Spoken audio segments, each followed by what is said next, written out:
I've made note quite a few times over this series of WayForward's business model, whereby they conduct contract work in the form of licensed games as a means to not only stay in business, but also to generate some savings that they can invest in more unique passion projects. It is in part thanks to these labours of love that the company have garnered a reputation as a high-quality development studio, which has put them in a position where they can be a little bit more choosy about which licenses they work on. There was a time that WayForward were the people behind games based on Sabrina the Teenage Witch and Scorpion King, whereas they can now be credited with acclaimed titles such as Bloodstained and River City Girls. So while this series has focused on their signature franchise in particular, I think it's worth mentioning how the company behind it have blossomed. I say all this because despite the knowledge and experience that WayForward staff have surely accrued over the years, that doesn't always mean that each production is going to be an improvement over those that precede it. The case for this point is Shantae and the Seven Sirens, a game that neither takes a step forward or backwards for the series, but instead goes somewhere else entirely. In the last episode, I mentioned how Shantae Half-Genie Hero was designed as something of a soft reboot for the franchise. As it had by far the highest production values and would be available on more systems than the previous games, WayForward didn't want to alienate potential new fans. The resulting product was the most successful and refined game in the series to date, but also definitely showed signs of regression in some areas for those who are more familiar with the purple-haired heroine's prior efforts. With Seven Sirens though, it's clear that some of these self-imposed restrictions had been lifted, and there was greater freedom for more innovational thinking as opposed to polishing previously established features. So welcome to the 5th episode of this Shantae series retrospective. In this video I'll be discussing Shantae and the Seven Sirens, arguably the franchise's most unique outing to date, when stacked up beside the 4 previous games. All the usual analysis of the graphical and audio presentation will be here, along with how the gameplay mechanics have evolved from prior entries. First of all though, we need to talk about the genre that Seven Sirens chooses to mould itself after, the Metroidvania. The Shantae series is one that has always borrowed elements from the Metroidvania in every one of its games to some degree, and for the most part there has been a general decline in how much each individual game has adopted as the series progressed. The original Shantae was the premier example of the form on the Game Boy Color, not that it was stepping into the ring with any strong competition. Even then, it was more reminiscent of the genre's proto-works like Legacy of the Wizard or some of the Wonder Boy games. Nevertheless, it featured a large, explorable overworld presented in a 2D platformer-like fashion, with progression coming in the form of abilities that allowed you to clear blockades deliberately positioned to impede advancement. In each subsequent game though, there has been a steady move away from the Metroidvania, whilst maintaining some selected features. The biggest disparity between more recent entries and the original game has been in how the overworld is presented. Starting with Pirate's Curse, the series moved away from a single expansive area to traverse to smaller, more refined, and generally more linear levels, but keeping exploration as a feature through dungeons. Then, in Half-Genie Hero, even the dungeons were expunged, but the essence of the Metroidvania still remained. Many essential items and optional secrets were unobtainable on your first voyage to each level, and only through acquiring transformations and other upgrades later on would you have the necessary skills at your disposal to access the area in its entirety. That brings us to Seven Sirens, which does a complete 180 and goes all in on the Metroidvania concept, being the most pure take on the genre as yet seen in Shantae's history. For the first time in the series, gameplay primarily takes place on a single expansive labyrinthine style map, crammed full of enemies to combat and treasure to ferret out. The story explanation for this drastic shift in world design is that, also in a series first, the action doesn't occur with Scuttletown as the central hub. Paradise Island plays home to this adventure, as Shantae and everyone else is invited along to this resort island as guests for the upcoming Half-Genie Festival. Naturally, what is intended as a week's R&R goes horribly wrong. During the festival's opening performance, all of the Half-Genies, apart from Shantae, are spirited away. This means it's up to our heroine, to descend into the depths of the sunken city located below the island's surface and uncover whom is behind all this. No prizes for correct guesses. All of the standard Metroidvania features are present here. Progression is gated, meaning you're initially far more limited in where you can venture, so the game can easily direct you on the correct path early on. Shantae has always been a more casual series in terms of difficulty and complexity, and the way Seven Sirens starts out by limiting your explorative abilities ensures that it's an accessible take on the format. Fans of the series aren't going to be overwhelmed by these changes, so for those who may have only played the more recent entries, it won't seem like too drastic a change at first. With the opening hour or so of gameplay being more linear than what's to come later on, it gives time for all kinds of players to get comfortable with the change in format, rather than just dump them in at the deep end with no direction. Even when the map does begin to branch out, and the task of finding out where to go next is delegated to the player themselves, the overall difficulty of the game never suitably increases alongside this greater freedom. I know I just mentioned how the Shantae series isn't one that has inflicting pain and frustration at the top of its priority list, but Seven Sirens is just too easy of a game, which I think can mostly be attributed to the amount of food that enemies drop. Nearly every type of adversary that appears has a reasonably high chance of leaving behind some restorative meal after you kill it, and it won't be too long before you're starting to max out on the amount of nourishing cans of tuna and pulled pork sandwiches you can carry. Not only do enemies seemingly always have an abundance of rations on hand, but they're also doing rather well for themselves financially, and when they're not yielding food, you'll often be provided with gems upon their demise. The economy of Paradise Island is a bit of a mess. Shops massively undervalue their goods when compared to the ease with which you can amass wealth. After only the second of the 5 main dungeons, I managed to buy all of the hair upgrades, essentially reaching the upper limit of my damage output a third of the way into the overall quest. The insufficiency of the challenge greatly lessens the impact of the shift to the Metroidvania style of gameplay, as you never feel the desire or need to comb over the city for potential upgrades. Herein lies the game's biggest weakness.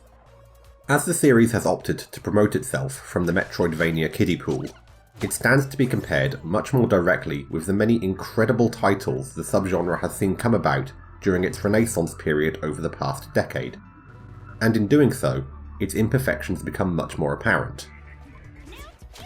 Everyone has their favourite aspect with these types of games.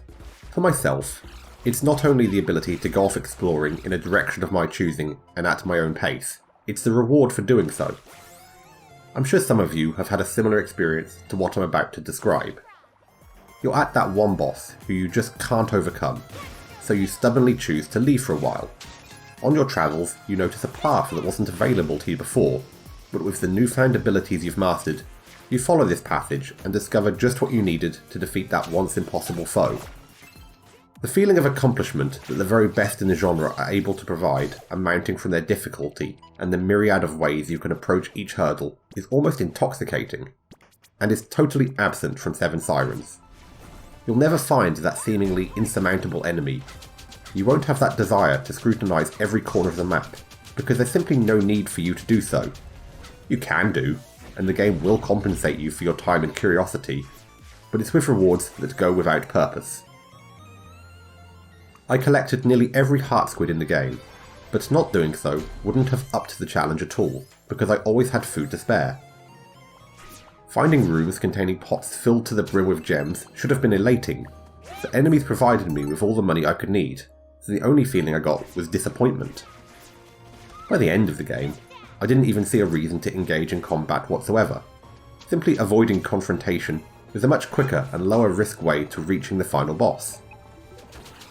This issue permeates into some of the other new features that Seven Sirens brings to the table, and somewhat overshadows them. Monster cards are available from enemies, and can be equipped to augment Shantae's inherent abilities, as well as those of transformations and items. The idea of gathering cards from enemies is likely taken from Castlevania Circle of the Moon's DSS system. Unlike that game where 2 cards from different sets could be combined, here each one has a singular effect, but you can select any 3 to be active at one time. So they work much more similarly to the charms from Hollow Knight. While this may not be an original idea, it's a proven one, that gives Shantae a degree of customization not yet seen in the series, and gives choice to the player in regards to which buffs they would like to prioritise. Again though, unless you're an absolute completionist, you don't need to spend any time grinding out specific monsters to get their card, as you're already more than capable of dealing with anything and everything the game throws at you. Seemingly in the interest of fairness, an idea from Metroid has also been appropriated here, only to be marred by the game's easiness. At one point, you have to make a speedy escape from the underground city, very similar to when Mother Brain is defeated, and you have to flee from Zebes before a bomb goes off. For some reason though, there's no time pressure here in Shantae, so while this section should have been used to test your platforming skill and knowledge of the city's layout, you're free to waltz along at whatever speed you like.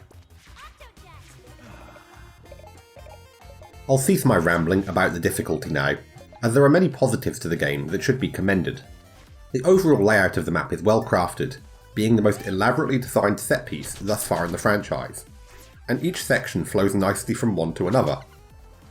Constructing an interconnected map like this that is not only fun to navigate, but is also functional and logical in how each location is situated relative to everywhere else, is no easy feat. For anyone who is interested in just how much thought and work can go into one of these maps, I recommend Wes Fenlon's interview with members of Team Cherry for PC Gamer. What WayForward have achieved with their map design is that it tells a story and conveys a sense of wonder and history that you would hope to experience when poking around a sunken metropolis. There are some occasions where rooms feel like they exist for no other reason than to hold a hidden item rather than having a legitimate purpose for its citizens. For the most part though, navigating this space was enjoyable. Gating felt relatively natural, such as pools of water or rocks that had looked to have been placed as a quick fix for a gap in the wall. You don't get a sense they were positioned solely to prohibit your movement, and it's a quantum leap from those golems holding no entry signs. There is also that same divide between the design of the overworld and the dungeons that can be found in the original Shantae and Risky's Revenge. In contrast to the more exploratory, methodical composition of the sunken city, the dungeons found within are more arranged with action and puzzle solving as the focus. These areas, that the game refers to as labyrinths, are predominantly more linear, but laid out almost as microcosms of the overworld, whereby there will be areas that require a transformation you don't yet have, but it is within the same dungeon that you'll acquire it. The rest of the dungeon and its boss serve as a teaching tool for how to use this transformation, so that you're well aware of the influence it can have elsewhere in the game. Aside from the usual blockades, progress in Seven Sirens is normally tied to some sort of quest, either directly given or hinted at by one of the island's residents or tourists. While most of these may be simplistic fetch quests, they do at least lead to a substantial betterment of your abilities, which in turn have an impact on your capacity to go potholing in previously inaccessible areas. It's the same style of progression that can be found in Link's Awakening, where you need to perform tasks in order to gain the tools necessary to traverse all of Koholint Island.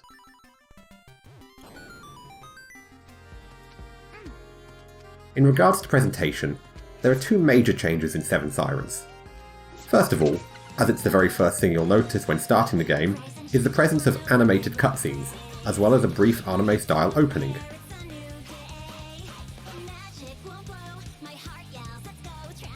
The opening itself was made by Studio Trigger of Kill La Kill fame, amongst other works.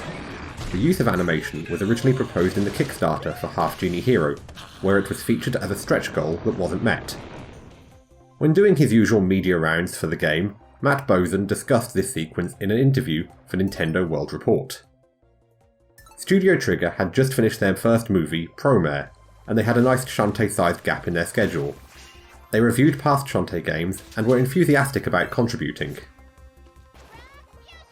So not only has the increased success of the series granted WayForward the finances to include previously unfeasible flourishes, the quality of their work has also evidently garnered them a positive reputation internationally, a testament to how far Shantae has come. He also provided a smidgen of insight into how the collaboration worked. Erin Bozon would meet with Trigger's Naoki Tsutsumi, after hours for us, early morning for them, to coordinate production. I'd do very loose drawings and time them to the music, send that over to Trigger, and they'd add their own ideas and designs, re-envisioning it through their own creative lens, and turn it into something completely amazing. There are additional scenes of animation sprinkled throughout the journey, usually just before a boss fight, in addition to a much greater amount of voice acting, and more characters now receiving voiced dialogue. Not only does all this contribute to an overall more higher quality feel, these moments can be used to convey greater emotion than static images and texts, and help bring the cast of characters to life that much more.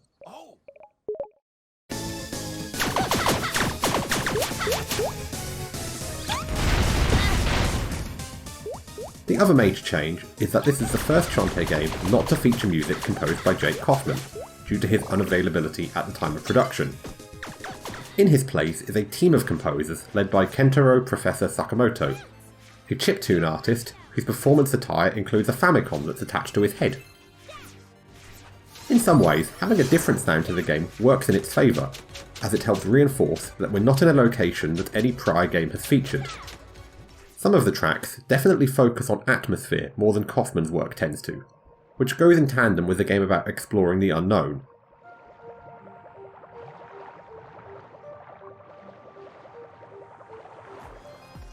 It's not all haunting, low-tempo ambience though, with high-energy pieces that are consistent with the perpetual motion style of gameplay you can usually expect from Shantae. As to be expected from Sakamoto, there's a lot of chiptune style music that brings the series back full circle in a way to Kaufman's soundtrack on GBC Shantae.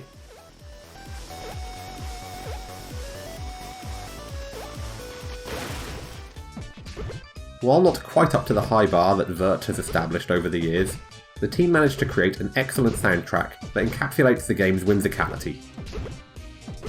In terms of graphics and animation, it's all on par with the previous games in terms of being at the highest possible level you could hope for from a smaller developer.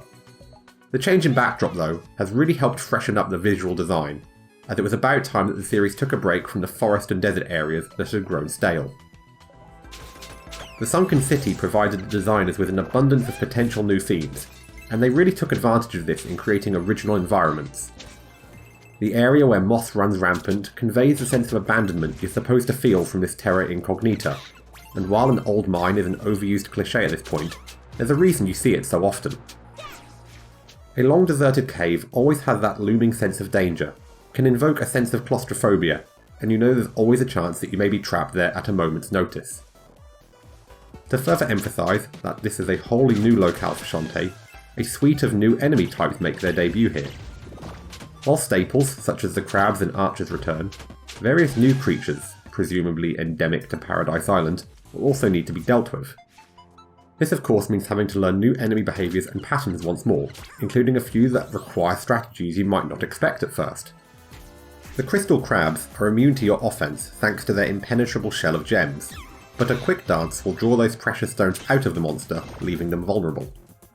There's also the wall dashers, who will hop from one surface to another without your noticing, unless you use the seer dance that can reveal invisible matter.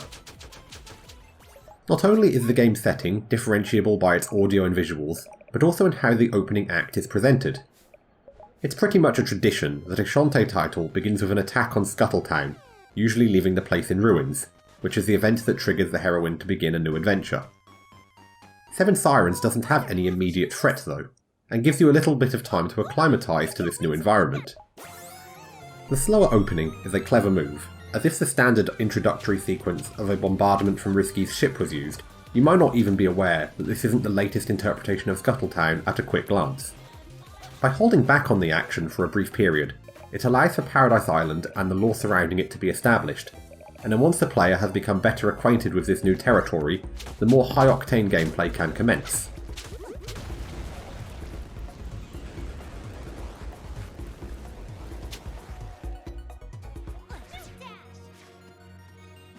The core gameplay mechanic of Shantae, as it always has been, is her transformative ability, which has undergone its most drastic alteration in Seven Sirens. As Matt Bozen said to Pocket Gamer, Half Genie Hero is meant to invite new players with brand basics, like monkey and elephant transformations. With this new game, Seven Sirens, we wanted to experiment with the moveset, and try decoupling it from her signature dancing completely. No longer is shapeshifting tied to your dance moves. Instead, it is now instantaneous based on certain actions you can perform. The newt and tortoise are tied to specific button presses, with the newt allowing you to dash and cling to walls, while the tortoise can smash through rocks. The frog and gastro drill activate as soon as you make contact with water and soft earth respectively, while the octopus manifests itself as soon as you perform a second jump while in the air. While this means that there isn't the same variety of forms as seen in the last game, the return to a smaller number of creatures ensures that each one is more unique in its design, in addition to what role it performs. With 7 Sirens having the largest explorable map to date, the traditional method for transforming would have broken up the action too much, whereas this implementation makes the act of changing into an animal become part of the game's flow. While the uses of these forms may sound familiar, the way they relate with the world has been tweaked to keep gameplay fresh. The newt's dash is practically the same as what the monkey could do, but it also serves as an excellent defensive tool, as you can dash through enemy attacks, taking no damage in the process. Whereas the mermaid allowed you to swim freely through water, the frog can only travel in straight lines along the cardinal directions, and you can't stop its movement unless you collide with a wall. This allows for new obstacles that you have to carefully time your movements through, taking advantage of the walls to stop your momentum, and is one of the few ways in which Sirens is made more difficult than previous games. The gastro drill essentially turns the game into a bare-bones version of Dig Dug, where you can tunnel through dirt with movement being the same as the frog. Small enemies will be released as you burrow, so you'll need to manoeuvre around them. Dancing hasn't been removed from the game though, being an integral part of the series' identity. Its function here has shifted towards a system that allows the player to interact with the environment in more indirect ways. Dancers are gained by rescuing the other half-genies and then bringing them a fusion stone, combining their magic to create a completely new ability. The refresh magic not only heals Shantae, but can also be used to bring life to withering plants and purify toxic waters. The electric spell not only has offensive capabilities, it can also generate power for inactive machinery, and the earthquake magic causes enough tectonic disruption to move blockades and unearth previously buried statues. My favourite though has to be the Seer ability that I touched on earlier, which allows you to reveal invisible enemies, platforms and treasures. It's not necessarily what it does that I like, but how it makes you look at your surroundings in a different way. For all of the other spells, there will be some sort of physical indication that their usage is needed, but there's no such clue as to where a hidden treasure may be. Instead, you have to find places that seem off, like there's something that should be there. A room with a platform that leads to nothing, or where a wall takes up half the screen are the kinds of signals the game gives you, and it really tasks you with looking at the layout of the environment. This is the level of engagement that a Metroidvania should mandate in order for the player to be able to truly immerse himself in its world. And more features like the Seer ability that don't telegraph information so bluntly is what I'd like to see from this series in the future.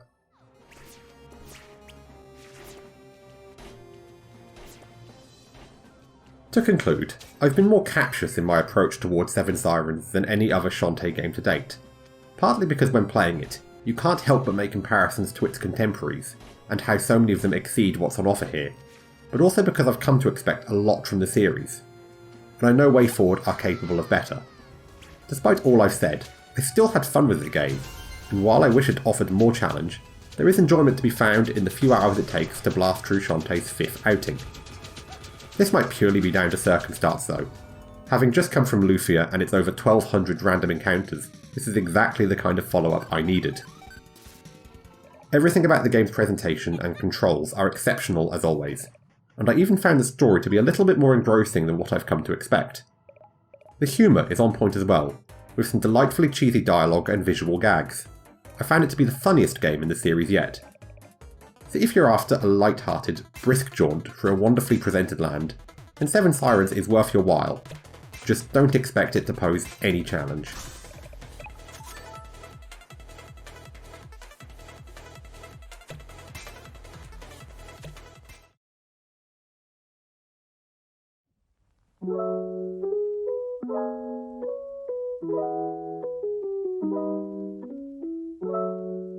So that puts an end to this series for the time being.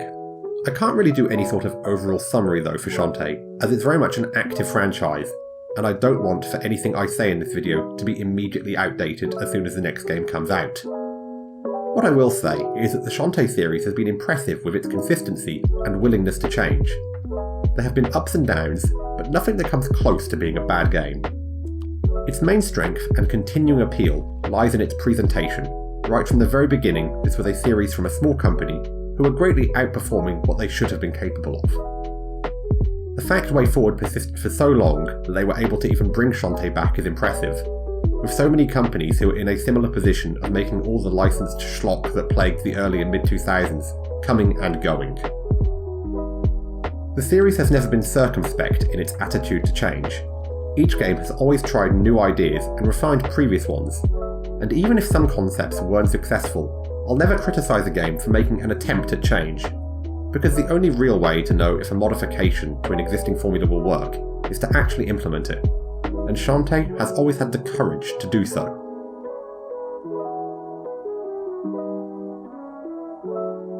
Thank you for taking the time to watch this video. Until the next episode, whenever that may be, please wait warmly.